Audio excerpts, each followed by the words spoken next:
Hi, it's time for a story, or maybe two, and I have a friend with me today to show us what our theme is going to be. Come on up. Can you say hi? Can you wave back to him? Thank you. Yeah, we're going to have stories about dogs today. Our first story is called This is Gus. It's by Chris Chatterton. He did the story and the pictures and is published by Penguin.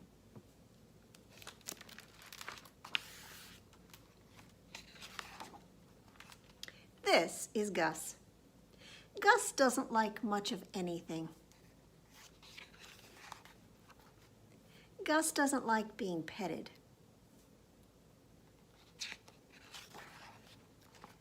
Gus doesn't like going for walks. He doesn't like fetching sticks or balls. And he certainly doesn't like making new friends. Gus doesn't like birthdays either. He doesn't like cake. He doesn't like balloons. He doesn't like presents. That is, until I arrived. Now Gus loves birthdays. Can't you tell?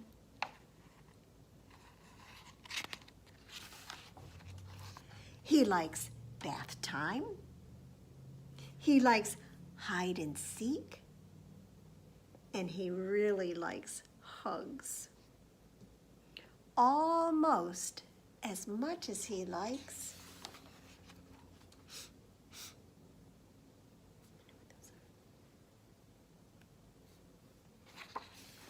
sausages.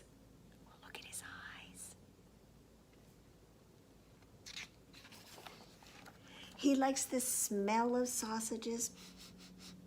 He likes the shape of sausages. But most of all, he likes the taste of sausages. And he isn't the only one. But Gus absolutely, definitely doesn't like to share.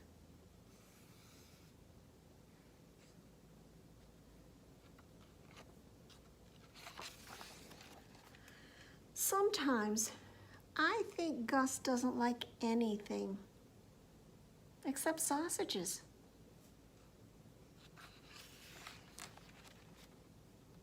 And me.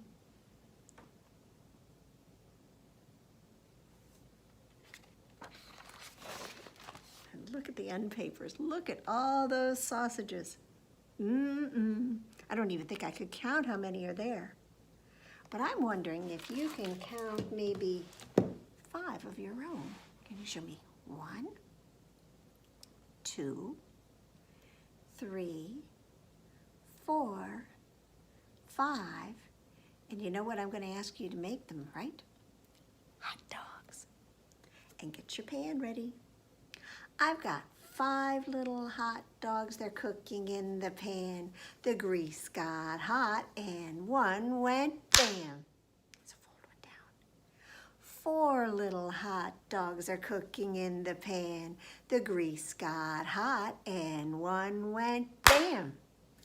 So now 3 little hot dogs are cooking in the pan. The grease got hot and one went bam. 2 little hot dogs are cooking in the pan.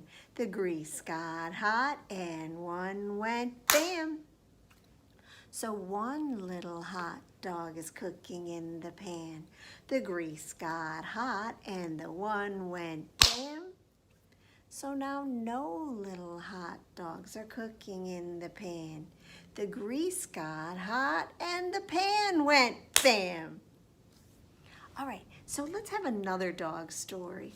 Our second book is called George the Hero Hound.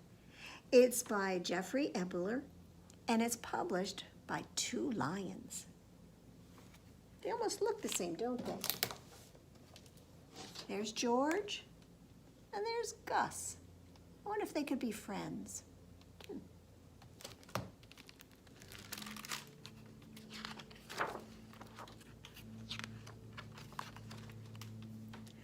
George was a good old hound dog. Every day George was up, even before the chickens, to help old Farmer Fritz with the chores. That rust bucket tractor was always falling apart, and those wily cows were always plotting to get out and feast on the cornfield. But George didn't mind a whit as long as he got his afternoon nap. He had a good life for a hound dog. Until the day old Farmer Fritz decided to retire and move to a cabana on the beach where they didn't allow cows, they didn't allow pigs, and sad to say, they didn't allow dogs. "Sorry, old boy," he said, "I need you to look after the farm." George was left in the dust. But not for long. Nothing could have prepared George for the Gladstone family. They'd packed up their noisy apartment in the city and bought Fritz Farm, cows, pigs, George, and all. "Well, look here," said the man. "We have a dog. I wonder what his name is." "Can I name him?" asked the boy. And his mother said, "Owen, keep an eye on your sister." Well, George could tell right away that the Gladstone family would need a whole heap of help. There'd be no afternoon naps on the porch for a while. There's the man trying to fix the tractor. "Could someone please hand me a wrench?" And you know who did? George. "Thanks. I can't figure out why this tractor won't start." And then he gave him a special part. That looks important." "Hey, it works!" yelled the man. He was so proud of himself he sat up and just leaned against that tractor. "Hiya, Pooch, I didn't see you there. Why, you're the same color as all these old tractor parts. Maybe we should call you Rusty." Well, all of a sudden that rusty old tractor started taking off. "Stop!" yelled the man. Crash went the tractor. George watched as it went clear through the fence, but he wouldn't let the cows get away on his watch. He spent the next couple hours trying to herd those sneaky cows back into their pen where they belonged. Well, George was tuckered out. All he wanted was a cool drink of water and to sneak a few winks in the shade. That means a nap. But the lady said, "Oh, look at my floor. You are the dustiest dog. Well, I ought to call you Dusty." And George was swept out of the house in a cloud of dust. George shook himself off and was just padding toward his favorite shady spot when he spied something blue. And then Owen came running over. "I was supposed to be watching my baby sister, Olive. Can you help me find her, Bo? This is her ribbon." Well, George took a good sniff of Olive's ribbon. He was a hound dog after all, and then off they went. And after searching high and low, they finally found that pint-sized rambler. She was having a tea party with the chickens. "Wow, good boy," Owen said. "You tracked my sister across every corner of the farm. We should call you Rover."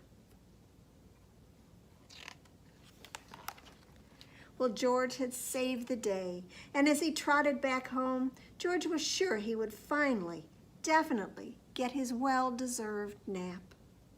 But then, crash went the tractor. Whoops went the lady. Down went the paint.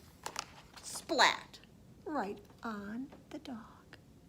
"Red," said Olive. "Olive just said her first word," said the mom. "Maybe we should call you Red," said the boy as he cleaned him up. Well, from that day on, George still didn't get many afternoon naps. But he didn't mind too much. Turns out he liked herding Olive a lot more than he liked herding the cows. And that means to herd and making sure they go in the right direction. And since George figured the Gladstones needed some tips on how to run the farm, he vowed to teach them everything he knew, especially how to deal with those crafty cows. Woo! He even hatched a plan to drum up business. This sign says Gladstone Farm, and it's on the truck, and it looks like maybe they're taking some of the produce to sell. And look who came, Farmer Fritz. "Hey there, George. Thanks for the delivery," he said. Now, if only George could teach his new family one last thing.